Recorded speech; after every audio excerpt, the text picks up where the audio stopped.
Top 1. The Antikythera mechanism. The year is 1901, but the device you're about to see was built in 87 BCE.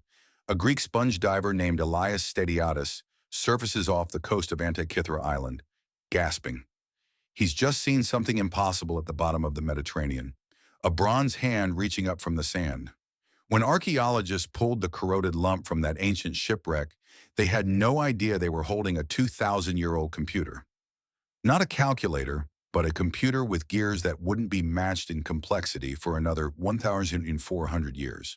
At first glance, it looked like nothing, just another piece of debris from a Roman-era vessel dated to 70 to 60 BCE. But in 1902, archaeologist Valerio Stais noticed something odd, a gear wheel embedded in the rock-like crust. For 70 years, the mechanism sat in storage while scholars debated what it could possibly be. Then in 1974, Derek de Solla Price published his study in Scientific American, and the world finally understood what they were looking at. In 2005, the Antikythera Mechanism Research Project used X-ray CT scans to peer inside the fused bronze mass. What they found changed everything. The device contains at least 30 surviving bronze gears, likely 37 originally, inscribed with over 3,500 characters of text. The gear teeth are cut with precision to fractions of a millimeter, meshing perfectly after 2,000 years underwater. But it's not just the craftsmanship that stuns engineers. It's the design. The mechanism uses differential gearing, specifically an epicyclic or planetary gear system, a technique not reinvented until 16th century European clockmaking. It calculates astronomical positions with startling accuracy. The front dial shows the Greek zodiac and Egyptian calendar. The back dials track the Metonic 19-year cycle and the Callipic 76-year cycle. It predicts solar and lunar eclipses using the Saros cycle, a 223-month period. It even accounts for the moon's irregular elliptical orbit. In 2002, Michael Wright built a working replica. When he turned the crank, the bronze gears clicked into motion, calculating celestial events exactly as they would have appeared in the ancient Mediterranean sky. Tony Freeth's team used three-dimensional X-ray tomography in 2006 and discovered 2,000 hidden characters etched inside, technical inscriptions that read like an instruction manual. Their findings were published in Nature. The device wasn't decorative. It was functional, sophisticated, and built with mathematical precision that rivals modern engineering. The mainstream explanation is straightforward. Ancient Greeks had advanced astronomical knowledge and skilled bronzework capabilities. The mechanism represents the pinnacle of Hellenistic engineering, built by someone familiar with the mathematical astronomy of Hipparchus and Babylonian calculation methods. It's sophisticated, yes, but within the realm of known Greek capabilities, just the only surviving example of what was likely a tradition of such instruments. But nothing else like it appears in the archaeological record for 1,400 years. Not one intermediate step, not one simpler prototype. No mention in ancient texts of devices with this complexity. When Islamic scholars in Baghdad built astronomical instruments in the 9th century, they showed no knowledge of differential gearing. European clockmakers didn't reinvent it until 1575. The gap is absolute. It's as if someone built a smartphone in the age of abacuses. Then the knowledge vanished so completely it had to be rediscovered from scratch over a millennium later. Some researchers whisper that the Antikythera mechanism implies a lost technological tradition, one far more advanced than a single craftsman's genius. The precision of the gears, the mathematical sophistication, and the miniaturization all suggest an established industry of such devices. If this one survived by accident in a shipwreck, how many others were built? And if the knowledge died completely, what else was lost? The device raises a question that makes historians uncomfortable. What if progress isn't a straight line? What if civilizations reach heights of technical achievement, then collapse, and we're left holding a single bronze gear, wondering what else sank beneath the waves? Top 2.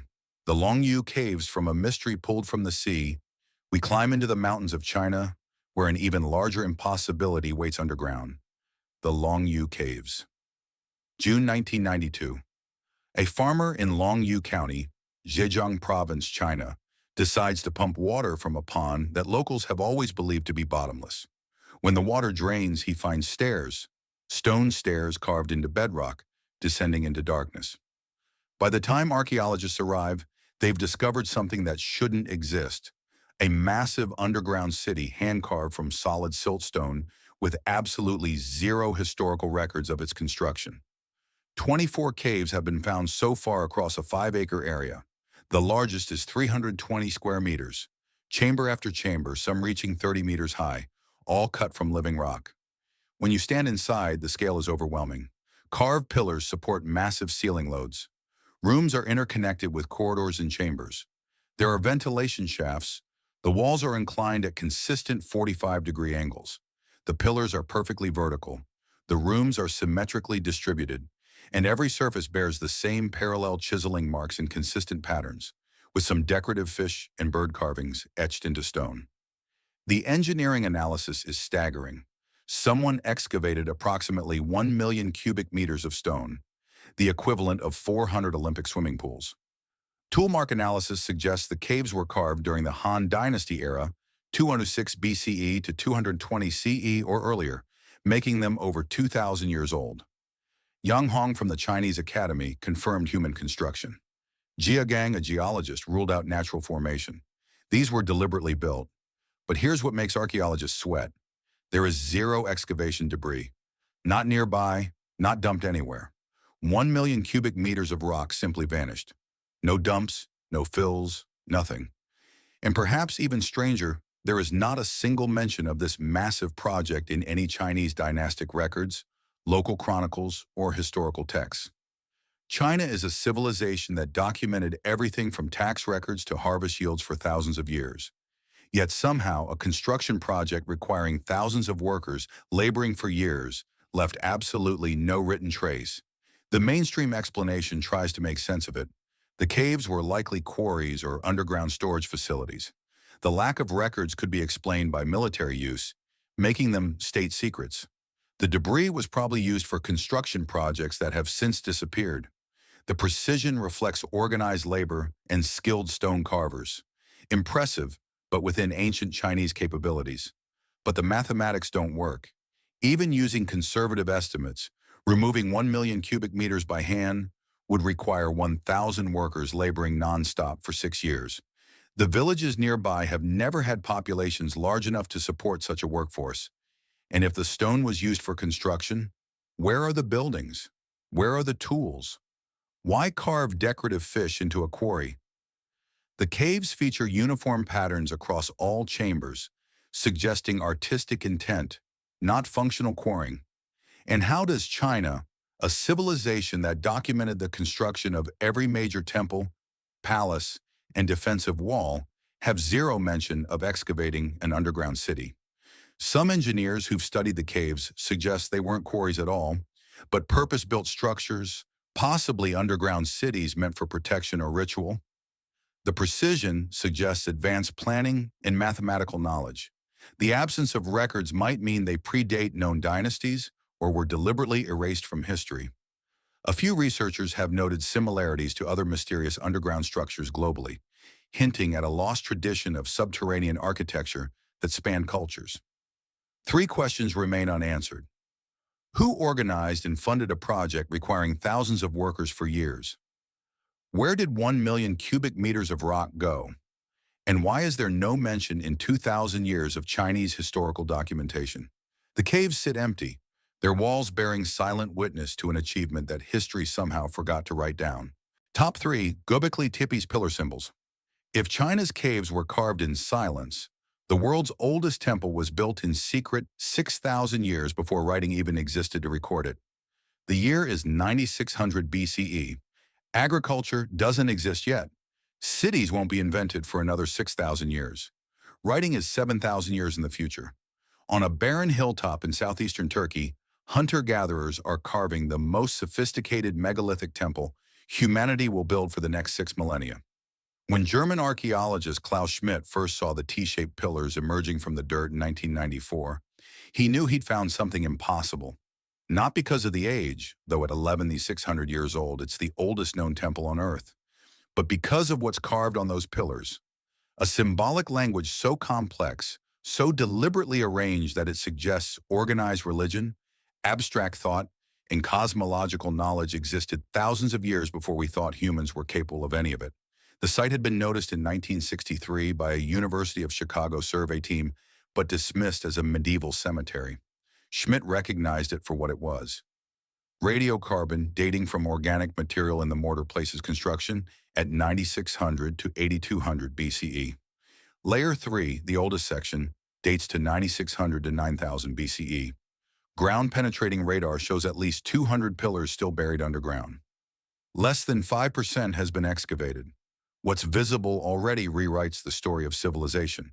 The T-shaped pillars stand up to 5.5 meters tall, weighing 10 to 20 tons, quarried from bedrock 100 meters away using only stone tools. 20 circular enclosures have been identified. The largest, enclosure D, is 20 meters in diameter. Carved into these pillars are over 200 reliefs: foxes, wild boars, snakes, scorpions, vultures, spiders, cranes, and wild ducks. Abstract symbols appear alongside them: H symbols, crescents, circles, and humanoid figures with no mouths. The pillars themselves have hands carved on their bodies, as if the stones themselves were beings. This wasn't built by farmers. Pollen analysis shows wild grasses, not cultivated crops. Animal bones found on site are wild gazelle and aurochs, not domesticated species. These were mobile hunter-gatherers who supposedly had no permanent settlements, no metal tools, and no written language. Yet they organized labor on a scale that required feeding hundreds, possibly thousands of workers. They transported megaliths weighing 20 tons. They carved intricate symbolism with stone tools on limestone, and they encoded knowledge into those symbols. The pillars aren't randomly decorated. The same animals appear across multiple enclosures in specific arrangements. The enclosures are oriented to cardinal directions. And then there's Pillar 43, nicknamed the Vulture Stone. In 2017, researchers from the University of Edinburgh published a study analyzing its carvings. Martin Sweatman and his team argued that it depicts a star map recording a comet impact event dated to 10,950 BCE. If true, it means the builders preserved knowledge of an astronomical catastrophe that happened 1,000 years before they began construction. That's not shamanism. That's record-keeping. That's astronomy. That's a civilization passing down knowledge across generations through oral tradition, then freezing it in stone. The mainstream explanation is that Göbekli Tepe represents the birthplace of organized religion, the moment hunter-gatherers began gathering for ritual rather than survival. The carvings are shamanistic symbols, totemic animals representing clans or spirits. The effort required to build it may have actually driven the invention of agriculture to feed the workers. It's revolutionary but understandable as the product of increasingly complex forager societies on the verge of the Neolithic Revolution. But the symbolism is too consistent, too deliberate. These aren't random doodles.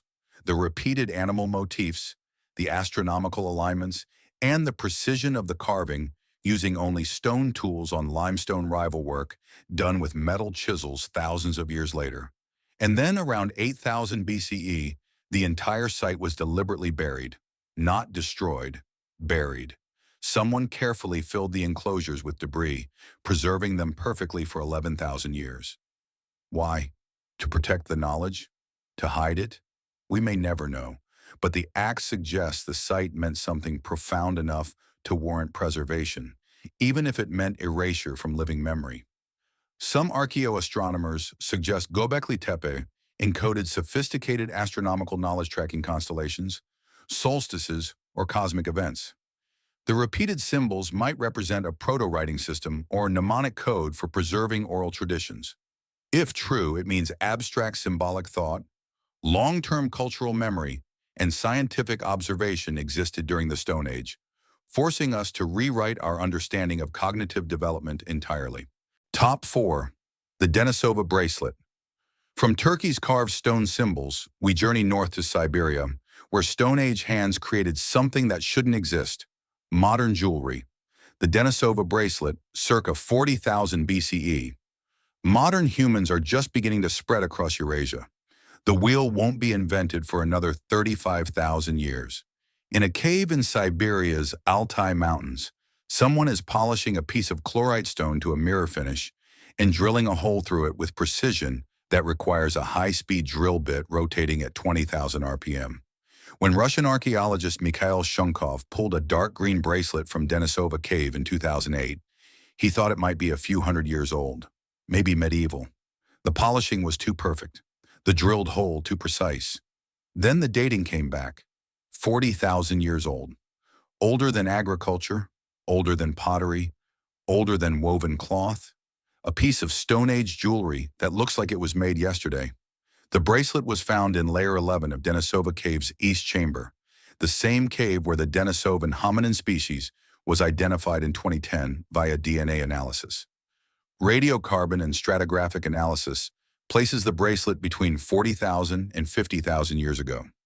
It's made from chlorite, a stone from the nephrite family, sourced from deposits over 200 kilometers from the cave. Chlorite has a Mohs hardness of 2 to 2.5, soft enough to scratch with a fingernail, which makes what comes next impossible to explain. The bracelet has a drilled hole 0.8 mm in diameter, perfectly circular with smooth interior walls, no cracking, and no fracture points. Under microscopic analysis conducted between 2015 and 2017, the surface shows consistent abrasive marks from polishing, achieving a near-mirror reflectance. Professional jeweler Irina Selnikova stated in 2017 that the finish quality matches modern machine polishing. But here's the problem. Dr. Anatoly Derevianko and his team at the Institute of Archaeology and Ethnography conducted experimental archaeology to understand how the hole was drilled. Their conclusion, achieving that hole without fracturing the soft chlorite requires drill speeds of 18,000 to 20,000 RPM. At slower speeds, the stone shatters. The pressure creates stress fractures. Only high-speed rotation dissipates the heat and pressure evenly enough to drill cleanly through chlorite. The bow drill, humanity's earliest known rotary drilling technology, wasn't invented until around 10,000 BCE, and hand-powered drills max out at around 600 RPM. The mainstream explanation is that Upper Paleolithic humans, or Denisovans, had more sophisticated stonework skills than previously believed. The drilling could have been done slowly with sand abrasives and a bone or wood drill, taking weeks or months. The polish reflects patient work with fine abrasives. It's surprising craftsmanship, but not impossible. Just the best preserved example of Stone Age artisanship we've found. But experimental attempts to replicate the bracelet using Stone Age technology have failed. Modern craftsmen using bone drills, sand, and patience cannot produce the same smooth, crack-free hole in chlorite without shattering it. The drill speed calculations aren't speculative. They're based on material science. Chlorite's brittleness means slow drilling creates stress fractures. The mathematics are unforgiving, and the polish isn't just impressive, it's reflective, requiring abrasives and techniques not documented in the Stone Age toolkit. A few researchers quietly suggest the bracelet implies lost technology, perhaps a foot-powered or weighted rotary device that could achieve high speeds. Others point to the Denisovans themselves, a hominin species we barely understand, known only from DNA and a handful of bones. If they created this, what else were they capable of? The bracelet was found alongside bone needles with eyes, evidence of sewn clothing, suggesting an advanced material culture. The object might represent a technological tradition that vanished when Denisovans went extinct or were absorbed by Homo sapiens around 30,000 years ago. 4 questions haunt researchers. How was the hole drilled without fracturing the soft stone? What tool could achieve 20,000 RPM drill speeds 40,000 years ago?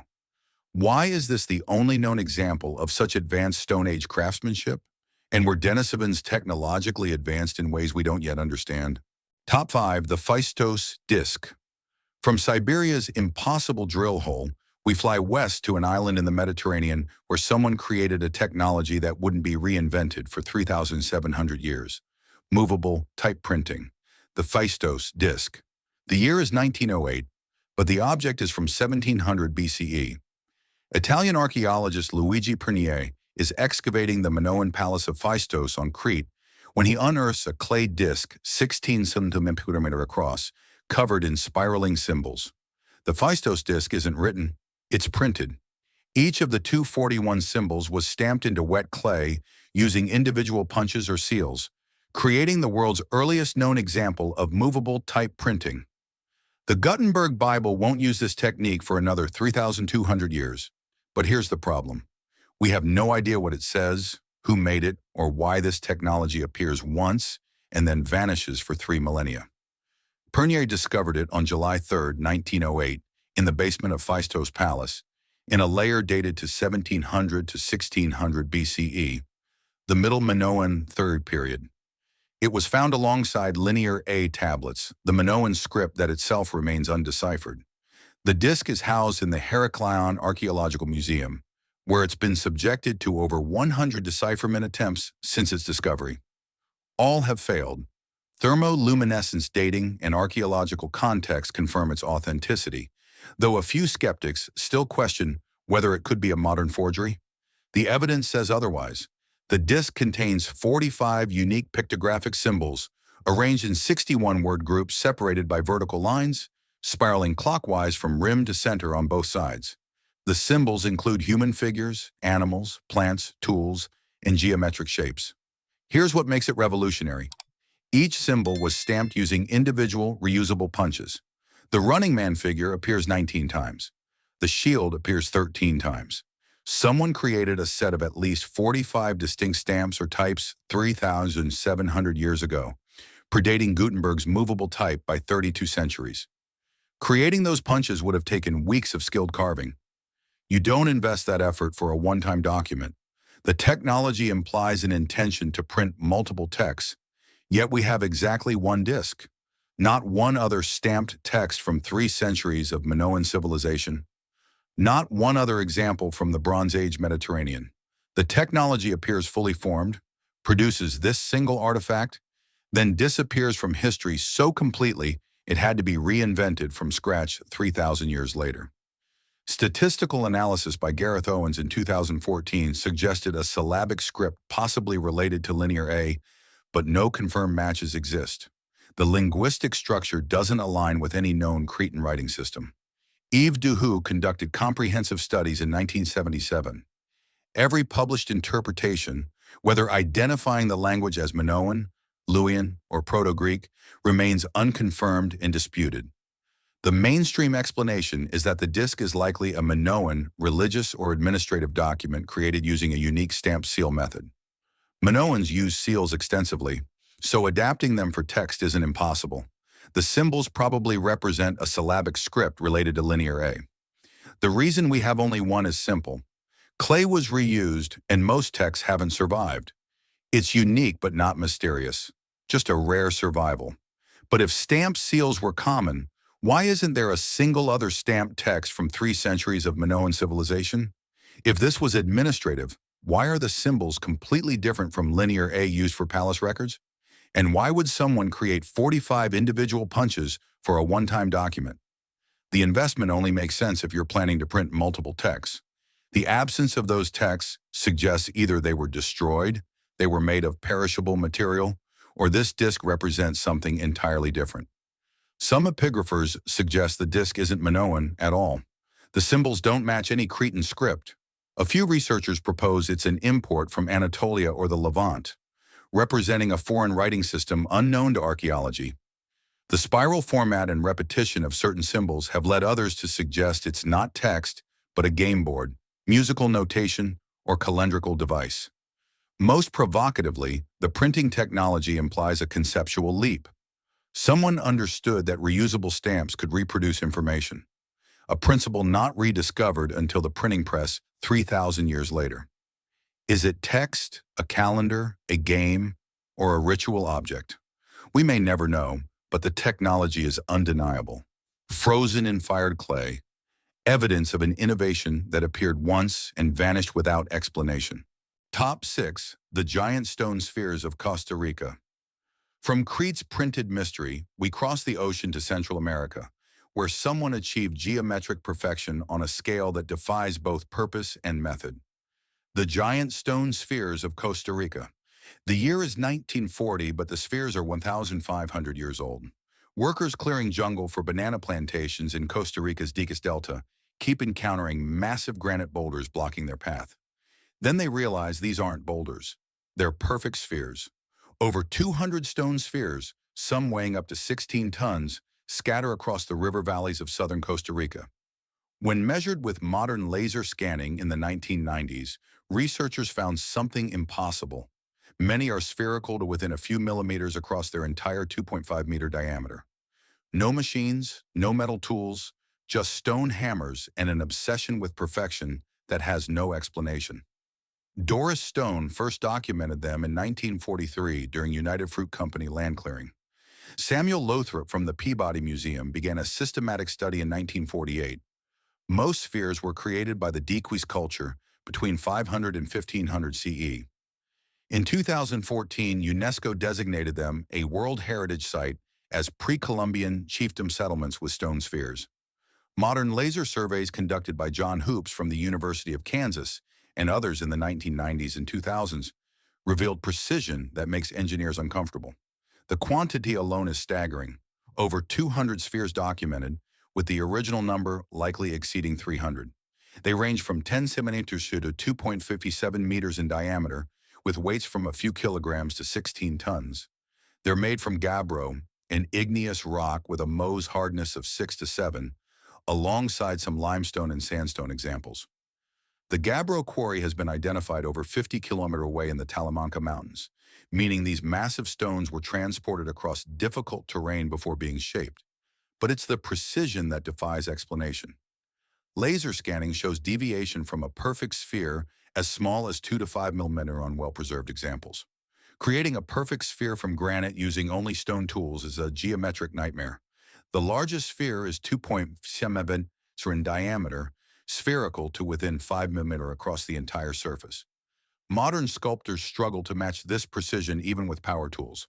The spheres are found in deliberate arrangements, straight lines, triangles, curves. Some alignments point to magnetic north, others seem to mark celestial positions. The intentionality is clear. These weren't accidental byproducts of some other process. They were the goal. Associated pottery and carbon dating place their creations solidly within the Dequis culture period. But zero stonework tools definitively linked to sphere creation have been discovered at any site. Not one hammer, not one chisel, just the finished products. The mainstream explanation is that the Dequis people created the spheres using controlled fracturing, pecking, and grinding techniques refined over generations. Heat the stone with fire, cool it with water to crack the surface, then peck away high spots with harder stone hammers, grinding smooth with sand. The process could take years per sphere. The precision reflects a cultural obsession with perfection and skilled craftsmanship passed down through generations. Their purpose was likely symbolic, markers of status, territory, or cosmological significance. But experimental archaeology can't replicate the precision. Lothrop tried in 1963. Modern sculptors have tried with stone tools and fire. The result is always the same: rough spheres, lumpy surfaces, asymmetrical forms. Getting within 5 millimeters of perfect on a 2.5-meter granite sphere requires constant measurement and correction. But the Dequis had no calipers, no lasers, no way to accurately measure sphericity during creation. You can't verify what you can't measure. And the question remains, how do you know you've achieved a perfect sphere when you can't measure it? Some engineers suggest the only viable method would involve building a massive spherical mold or form, then grinding the stone against it. But no evidence of such molds exists. Others point to the astronomical alignments and suggest they encoded navigational or astronomical knowledge. A few fringe theories propose acoustic resonance or geopolymer casting, but these lack evidence and rely on speculation rather than archaeology. 4 mysteries remain. What technique allowed the creation of near-perfect spheres using only stone tools? How did creators verify sphericity without precision measuring instruments? What was the purpose that justified years of labor per sphere? And why were many transported 50 kilometers from quarries to placement sites? Top 7. The Baghdad Battery from Costa Rica's perfect spheres. We return to the ancient world, where someone in Mesopotamia may have been generating electricity 2,000 years before Benjamin Franklin flew his kite, the Baghdad Battery. The year is 1936. German archaeologist Wilhelm König is cataloging artifacts at the Baghdad Museum when he notices something odd about a ceramic jar from a Parthian-era site. It contains a copper cylinder, an iron rod, and traces of an acidic substance. When Koenig published his theory in 1938, the archaeological world dismissed it immediately. A 2,000-year-old battery? Impossible. But then in 1940, engineer Willard Gray built a replica following Koenig's specifications, filled it with grape juice as a vinegar substitute, and measured the output. 1.1 volts. The Baghdad battery works. The question isn't whether it can generate electricity. The question is, did anyone 2,000 years ago know that it could? Multiple jars were found between 1936 and 1938 in Kujut Rabu, an ancient Parthian village near Baghdad. The jars are dated to the Parthian period, 150 BCE to 650 CE, most likely 250 BCE to 250 CE. Willard Gray, a General Electric engineer, built his working replica in 1940, generating 1.1 to 2 volts. In 2005, Mythbusters tested the battery theory and confirmed electrical generation. The objects are currently housed in the National Museum of Iraq, though some pieces were lost during the 2003 looting. The structure is simple but functional. A terracotta jar approximately 13 cm tall contains a copper cylinder, 9 cm by 2.6 cm. An iron rod sits inside, separated from the copper by a bitumen or asphalt seal. Fill the copper cylinder with acidic liquid, vinegar, wine, or citrus juice, insert the iron rod, and measurable voltage is produced through an oxidation-reduction reaction. This is the same principle as a modern battery, a galvanic cell. If Parthians knew this generated electricity, it predates all documented electrical experiments by 1,800 years. If they didn't know, it's the strangest accidental battery ever built. Chemical evidence supports function over accident. The copper cylinder showed oxidation patterns consistent with acidic corrosion. At least 12 similar jars were found at Kujut Rabu and nearby sites, suggesting intentional manufacture, not random chance. Gray's 1940 replica produced 1.1 volts. Mythbusters in 2005 connected 10 jars in series and generated 4 volts. Yet there is zero documentation. No cuneiform texts, no Parthian records, no classical sources mention electrical generation or devices resembling batteries. Paul Craddock from the British Museum proposed in 2012 that the jars held sacred scrolls, with bitumen providing a waterproof seal. It's a reasonable alternative, but it doesn't explain the specific combination of materials that just happens to create a functional battery.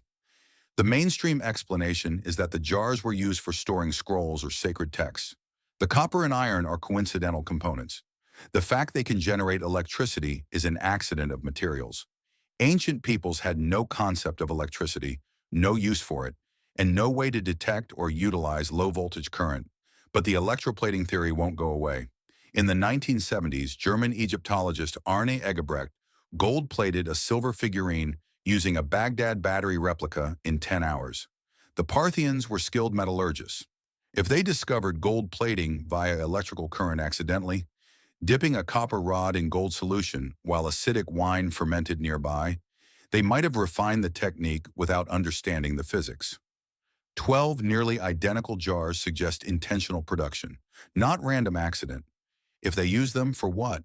Religious rituals, metal plating, medical shocks? Ancient texts describe therapeutic shocks from torpedo fish. Could these jars have replicated that effect?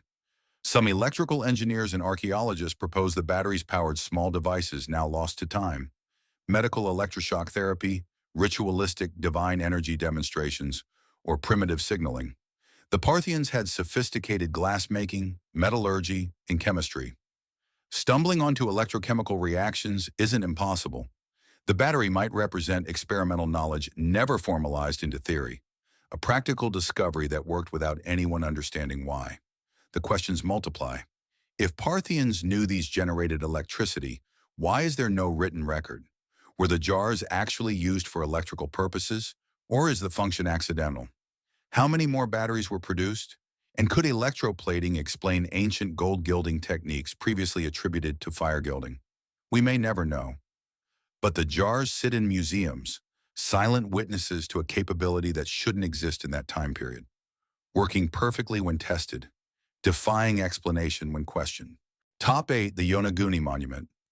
From Mesopotamia's electrical mystery, we descend underwater off the coast of Japan, where the ocean floor might be hiding the ruins of a 10,000-year-old civilization. Or it might just be the world's strangest rock formation, the Yonaguni Monument, March 1987. Japanese dive tour operator Kihachiro Aratake is exploring the seafloor off Yonaguni Island, Japan's westernmost point, when he sees something that makes him surface in disbelief. A massive stone structure with right angles, flat terraces, and what appear to be carved steps. The Yonaguni Monument sits 25 meters below the Pacific, spanning over 150 meters. It features parallel walls, geometric platforms, right-angle corners, and a formation dubbed the Turtle that resembles a carved animal. Geologists call it natural sandstone erosion. Marine archaeologists call it a submerged city. After 35 years of study, no one can definitively prove either claim, making it one of the most contentious underwater sites on Earth. Aratake made his discovery during a routine dive tour. Systematic study began in 1992 under Masaki Kimura, a marine geologist from the University of the Ryukyus. Geological analysis by Robert Schoch from Boston University was conducted in 1997 and 1998. The site sits on a tectonic plate boundary in an area prone to earthquakes, causing regular underwater landslides. If the structure is man-made, it was submerged when sea levels rose at the end of the last ice age around 10,000 years ago. 35 years later, the debate continues with no scientific consensus. The main formation is 150-meter long, 40-meter wide, and 27-meter tall. It features 5 distinct terrace levels with flat surfaces, 90-degree corners, 2 parallel walls separated by exactly 108 corners, uniform step heights of approximately 1 meter, and rectangular cavities. Kimura identified what he claims are tool marks, quarry marks, and carved symbols, all disputed by Schoch. Then there's the Turtle, a stone formation resembling a carved animal head that's difficult to explain as natural erosion. The geological context argues for natural formation. The structure is sandstone prone to natural fracturing along bedding planes, creating angular shapes. Similar formations exist in nearby above-water outcrops. If the site was above water 10,000 years ago, when sea levels were 40 millimeters lower, it would date to the Jomon period or earlier. But no definitive tool marks have been universally accepted. No mortar, no construction debris, and no artifacts have been recovered from the site. Evidence against natural origin includes the absence of loose blocks. Erosion should create a debris field at the base. Where are the broken pieces? The terrace angles are remarkably uniform. Kimura claims to have found post holes, but erosion patterns do match sandstone fracturing along natural fault lines. Wolf Wichmann documented extensive dive surveys. The features could be explained by tectonic shearing and wave action. The mainstream geological explanation is that the formation is entirely natural, created by tectonic activity and erosion along sandstone bedding planes. Sandstone naturally fractures along parallel planes, creating step formations. Earthquakes in the region sheared the rock along fault lines, producing right angles. Wave action smooth surfaces. Similar formations exist above water in the area. There are no definitive tool marks, no mortar, no debris from construction, and no artifacts because it was never built by anyone. But geologist Robert Schoch, after diving the site in 1997, admitted he'd never seen natural geology that looked so much like architecture. The parallel walls 180 centimeters apart exactly, the uniform step heights, the lack of debris at the base. If pieces broke off via erosion, where did they go? The Turtle and other formations Kimura documented raise questions. Carvings or extraordinary coincidence? Schoch ultimately concluded it was mostly natural, possibly modified by humans, which satisfies no one because it means we can't rule out human involvement. Marine archaeologist Masaki Kimura has spent 30 years arguing the monument is a sunken ritual complex built 10,000 to 12,000 years ago, possibly by ancestors of the Jomon culture, Japan's Stone Age inhabitants. He points to what he identifies as quarry marks, anchor stones, drainage channels, and carved symbols. If correct, it would make Yonaguni older than Göbekli Tepe and contemporary with the end of the Ice Age, requiring a major revision of Japanese prehistory. Critics note Kimura's interpretations are subjective and lack peer review acceptance. 4 questions remain unanswered. Why are there no fallen blocks at the base if erosion created the terraces by breaking off pieces? Can erosion explain perfectly parallel walls, 180 centimeters apart? If natural, why does it look more geometric than any other known natural rock formation? If man-made, where are the tools, artifacts, or construction debris? The monument sits underwater, refusing to choose sides, equally impossible either way. Top 9. Sacsayhuaman's precision. Joints from Japan's debated underwater ruins. We climb to the Andes of Peru, where stone-fitting precision makes modern engineers weep with frustration. Sacsayhuaman's precision joints. The year is 1536, and Spanish conquistadors are laying siege to Cusco, Peru. Above the city, Incan defenders make their stand at the Sacsayhuaman fortress. The Spanish bring cannons. The walls don't budge. 500 years later, after countless earthquakes that destroyed Spanish colonial buildings, those same walls still stand. Perfectly fitted, multi-ton stones locked together with joints so tight you cannot slide paper between them. The largest stone at Sacsayhuaman weighs approximately 200 tons. It has 12 angles. It fits against neighboring stones with 0 gaps. Not with mortar, but with such precision that the irregular polygonal shapes interlock in 3 dimensions, like a puzzle made by gods. When engineers study it, they reach the same conclusion. With modern equipment, this would be difficult. With bronze chisels and stone hammers, it should be impossible. Construction occurred between 1438 and 1471 CE under Emperor Pachacuti. Pedro Sancho Pizarro's secretary documented stones so large no one believes they were placed by humans. Systematic study began in the 1860s with archaeologists, including Ephraim Squire.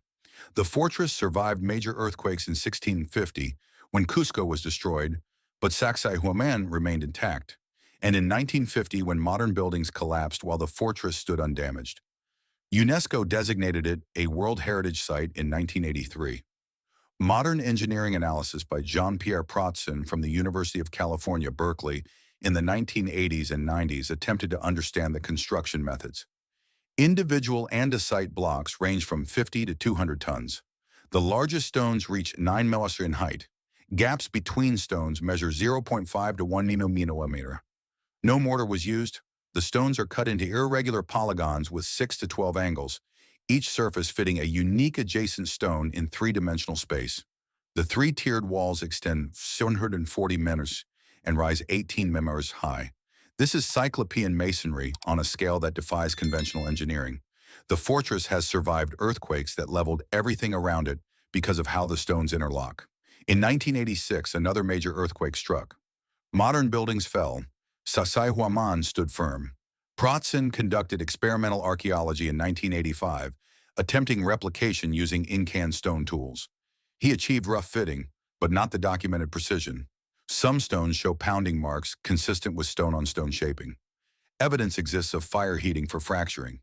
But the Incas had no wheeled vehicles, no draft animals, no iron tools, and no mechanical advantage systems. The nearest andesite quarry, Rumicolca, is 35 kilometers away.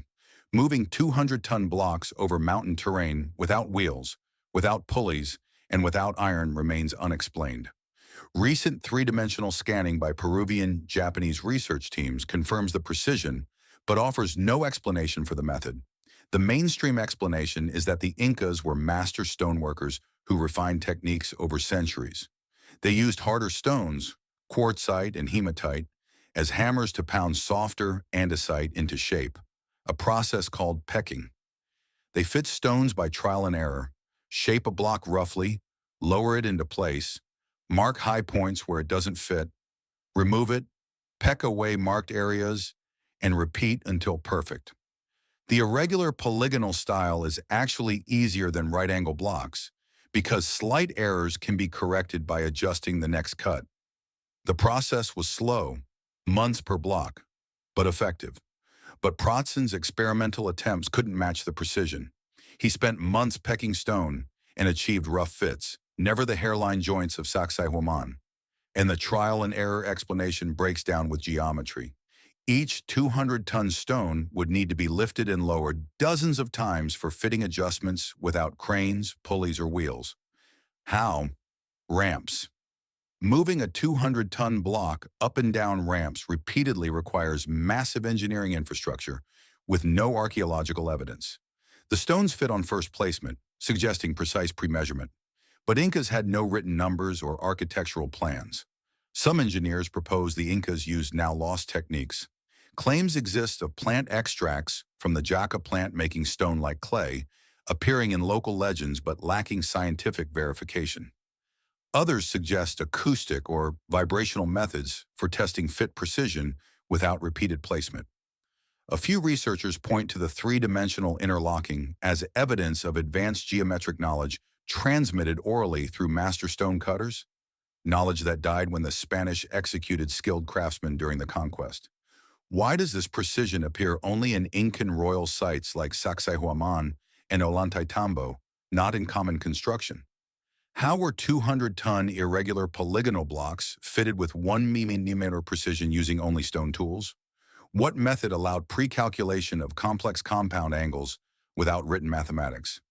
How were 200-ton blocks moved 35 kilometers over mountainous terrain without wheels or metal? The walls stand silent, their stones locked together in a geometric embrace that modern engineers cannot replicate, cannot explain, and can only admire.